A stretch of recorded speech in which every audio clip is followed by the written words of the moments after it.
Welcome back. Thank you for joining us again.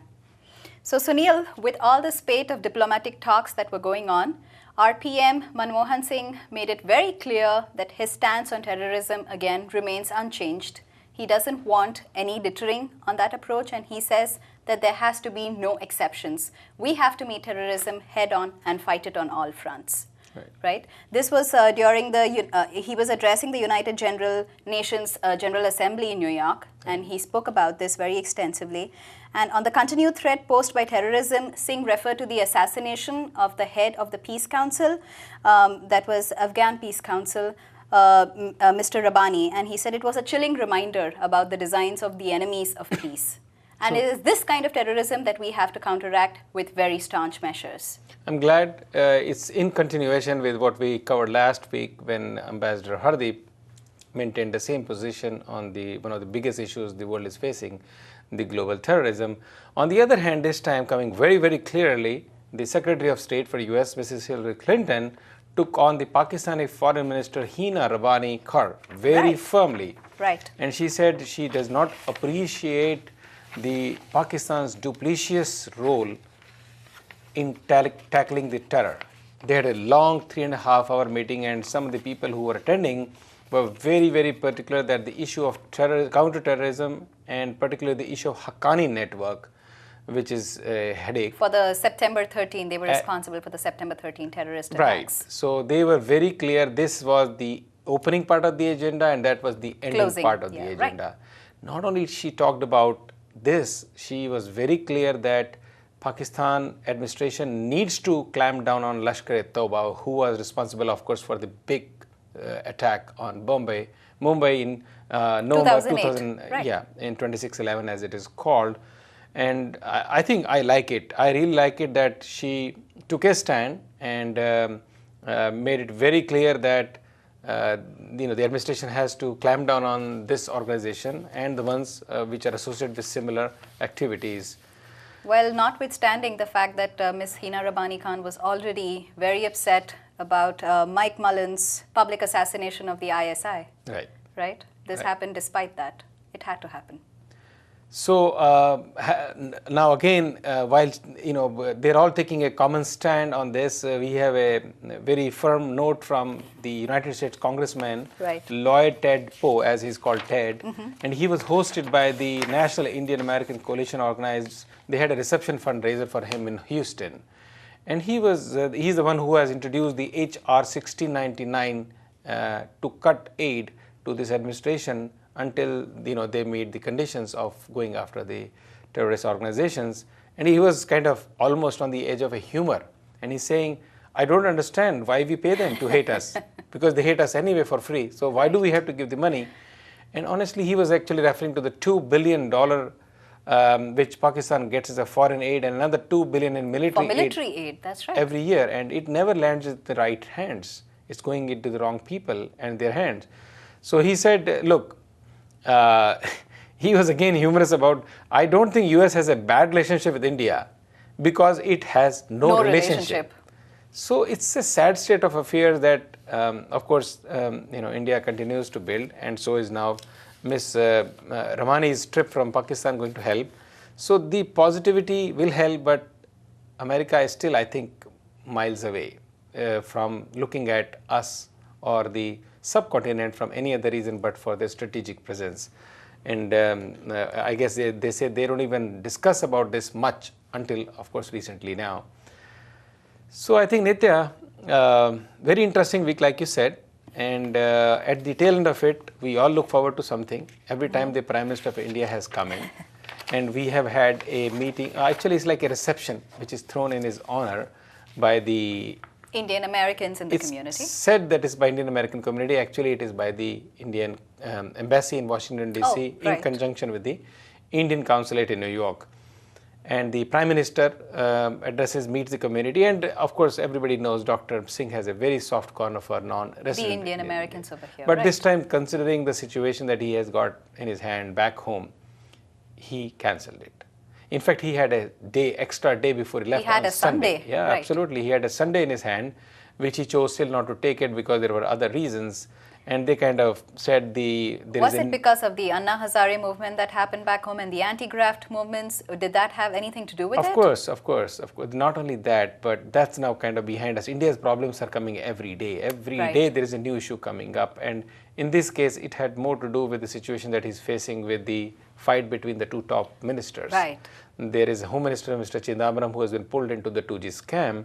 And then there is a Finance Minister who was here at that time, Mr. Pranab Mukherjee, and he was called very quickly to be explaining to the Prime Minister what's going on. These two ministers seem to be at loggerheads with each other. And on the backdrop of it, he was concerned there was an Anna Hazare support, big support as we covered it, by the non-resident Indians, and of course there was continuous demonstration outside the embassy. Right. So they were worried, who knows what can happen if he came in for a dinner, and the situation could, if not get ugly, maybe a little bit difficult for him to face. So they attributed this. But he left the Indian Americans feeling disappointed? Absolutely. Very, very disappointed.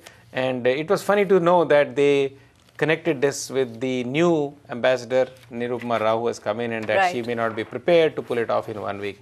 Give me a break. They don't have to really do much. You can organize this reception dinner in like 7 days. It doesn't take much time, no. They have all the layers, they know who to be inviting, they got the venue, food gets done, and everybody is there. But it was just a cover they wanted to catch on. But while they kind of pointed at Mrs.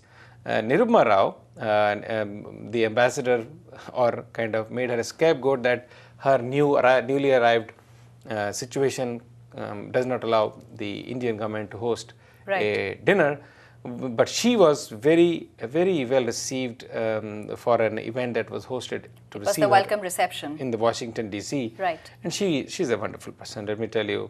And she said so beautifully that I particularly recall your role in the successful realization. She corrected to the Indo-US civil nuclear deal. Absolutely. So right on the money, she's not talking about anything else, because that treaty was a landmark between India and America, and Ambassador Ronan Sen played a wonderful role. Important role. And then she of course said that she really appreciated the community because of their reputation they have established due to discipline, the diligence, the determination to succeed, and that has built our community's name in the mainstream so well, which comes in handy not only to build relationship between Indian Americans and the Americas, but also the relationship between America and India. Everything continues to build an image for the country. On the other hand, Ambassador Nirupama Rao also attended an interactive session with the CII India Business Forum, which is essentially for the business part of the country, and they help build membership, strengthening commercial ties between the two countries. And she attended them, and she really appreciated, because she said the importance of trade, investment, business and technology partnerships that IBF memberships were forging the US business in promising India-US trade is worth applauding. They've made some great strides. Oh, of course. They have TCS, especially. They have Wipro, they have Infosys, they have ICICI, they have L&T, you name them. All these organizations are part of this. And they're all there, right. Now your own friend, Swati Dandekar.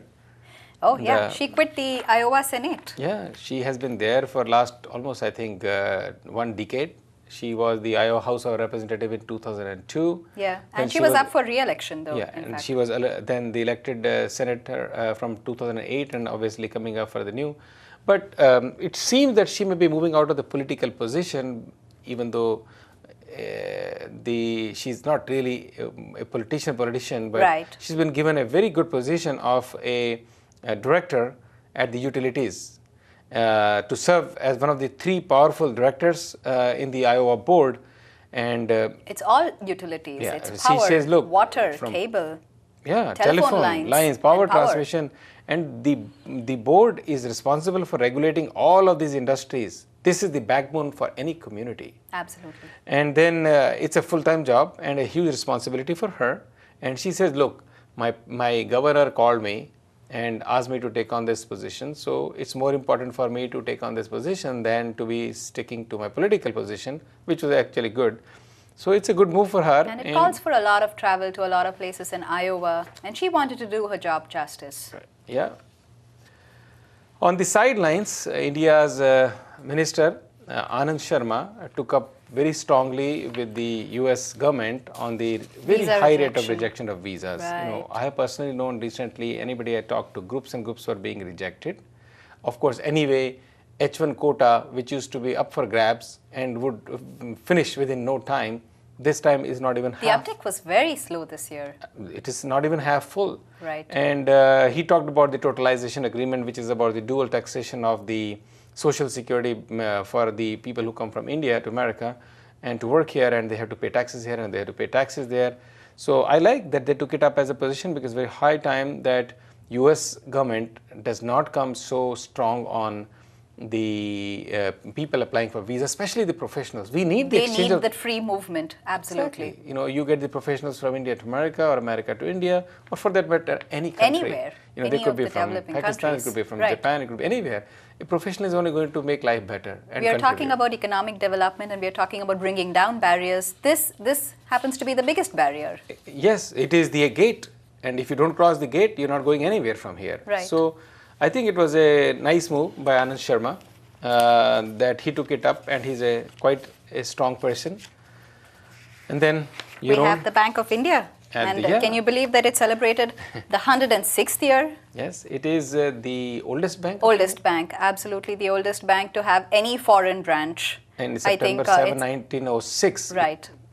Very interesting, and they had our own P. Jayaraman, Dr. P. Jayaraman, who was the former director of Bharati Bharatiya Vidya Bhavan, Right, he right. was there for the ceremony to light the lamp, and of course the CEO, the country head, general manager of the bank, he's the chief executive for the US operations, Mr. Narendra Prasad was there, and he was very happy to see the situation, because it speaks volumes about the growth of this bank in last 106 years. It was the first bank to go to London in 1946, then it opened in Tokyo, it opened in Paris. and 29 branches. And it has 5 representative offices. And he said by some measures he mentioned that it has sizable presence abroad with a network of 29 branches, including 5 representative offices at key banking and financial sectors.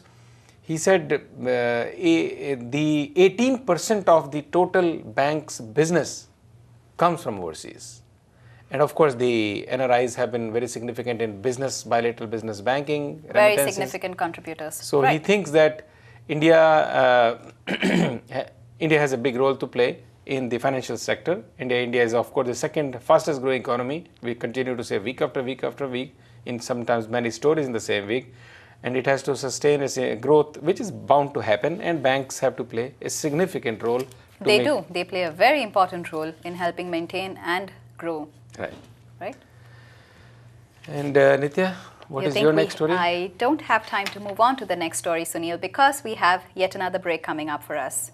So let's take another short break and we'll be right back.